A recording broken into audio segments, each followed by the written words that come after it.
I want to tell you about a dream I had when I was about 15 and almost turning 16. I dreamt that I was in a field, and if you can kind of imagine Saving Private Ryan or The Band of Brothers, where it's World War II and it's night and bombs are going off, you can see the light flashing in the background of things, and it's raining and it's cold and it's miserable, and in my dream I suddenly realize I'm in this field and bombs are going off and I'm terrified, so I jump into this foxhole. And there's this man in there, and you could tell he's been there for a while, and he's absolutely terrified. And I look at him, I said, you know, we've got to do something, let's go run, let's do something. And he just looks at me, kind of numb and in shock, and I can tell that he's infected and that he's disintegrating. And I'm feeling sick for him, but I realize I've got to do something, so I get up and I run, and I go to the next foxhole, and I go to the next foxhole. And I realized that I don't know how I'm going to get out of this war. It's terrifying. I'm going to get killed. Something is after me. And just then, I woke up from my dream. Here I am, 15 years old. I wake up from my dream, and my heart is pounding, and I'm sweating. And I suddenly realize, wait a minute. This is real. This is what's really happening to me right now, because I'm pregnant, and I'm 15. And I don't know what to do. I don't know how I'm going to survive this. I don't know how to tell my parents. And this boy that I love is abandoning me. He's leaving me. And so finally, I muster up the courage, because I'm 5 months pregnant. And I go to my parents and I say, Mom, I got something to tell you, but I'm pregnant. And my poor parents, not knowing how to handle this, they grew up in a generation where this was a very shameful thing. And so basically, they called the school and said I had mononucleosis, and then I was confined to my room for the rest of my pregnancy. I had a TV in there. They fed me there. I didn't talk to anybody. I occasionally got to talk to my best friend, but nobody knew what I was going through. My parents never talked to me about it. It was just, let's get this over with and let's forget. And the amazing thing about it is, when I was a really little girl, someone had given me a Bible. And in my desperation, I picked up that Bible and I started reading it. And you know when it says that it's the living Word? Well, I experienced it as a little girl in there. It was life to me.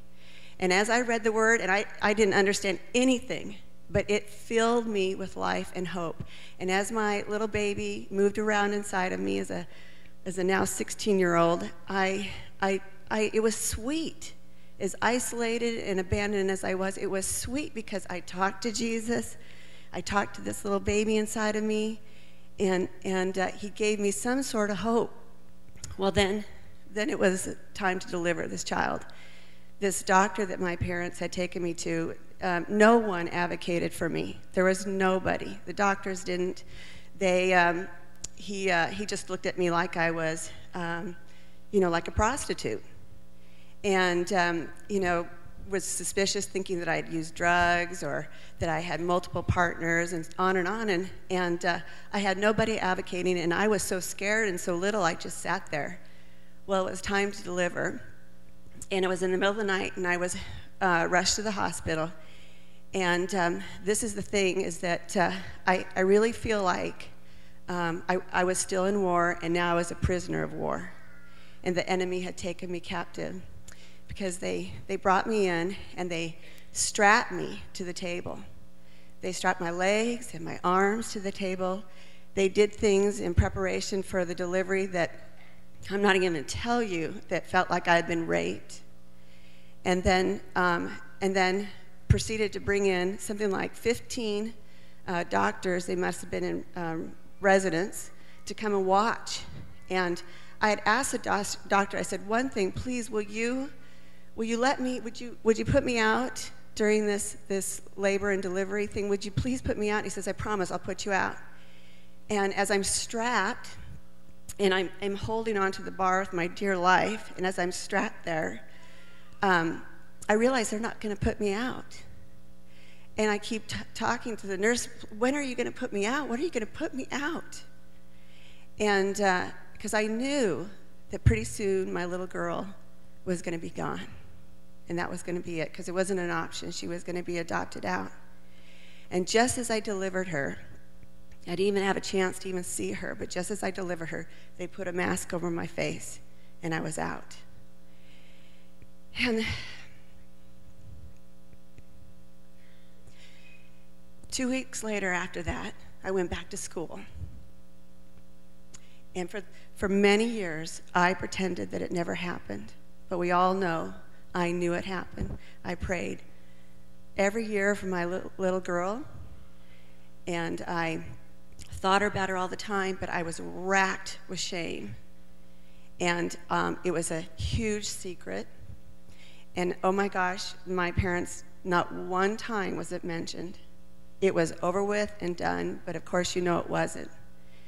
Well then, about 10 years ago, and this is how amazing God is, how he pursues our heart, he brought together a group of friends. And I thought we were getting together because one of my friends found out that her husband had an affair. And so I thought, okay, we're getting together with this group to be a support for her. But as we wept and cried together and started divulging our secrets, I realized that if I was going to be a part of this group of warriors, that I had to share my secret. I was terrified. I thought, that's it. Here's my dear true friends who are going to shriek back in horror when they hear what I have to say. But I just felt God saying, do it, just do it.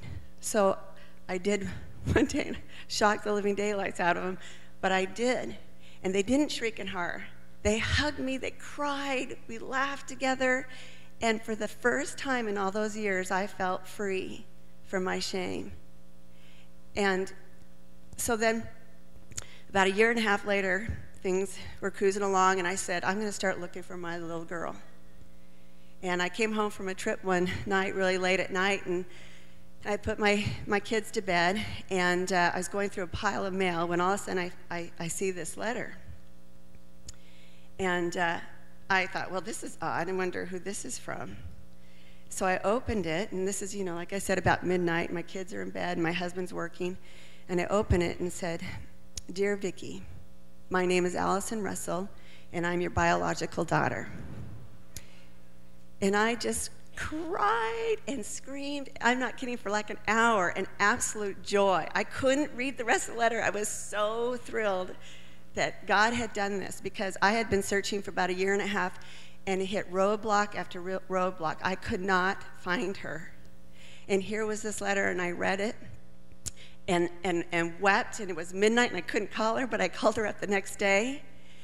And our journey together has been sweet, and it's been rich. And the thing, I went to the Lord of the Rings movie, and you might remember the character Eowyn.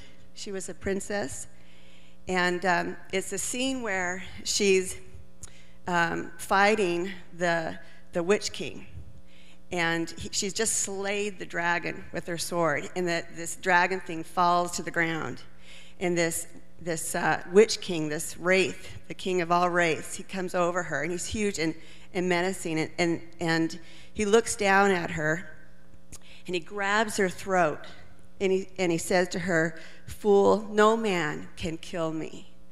And just then, little Mary, the hobbit, takes his sword, or his little dagger, and sticks it right in his Achilles heel. And so he kind of is in shock and in pain, and just then she pulls off her armor. And I just love that scene where she pulls off her armor, and her hair just goes flying all over the place. And she says, "I am no man.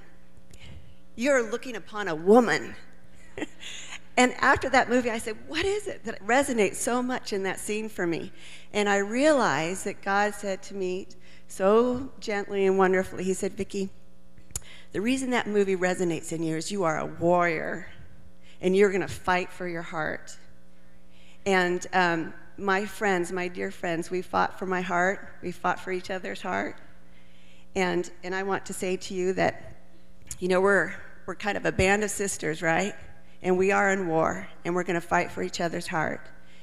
And I'm a transformed follower, waging battle Thank you very much.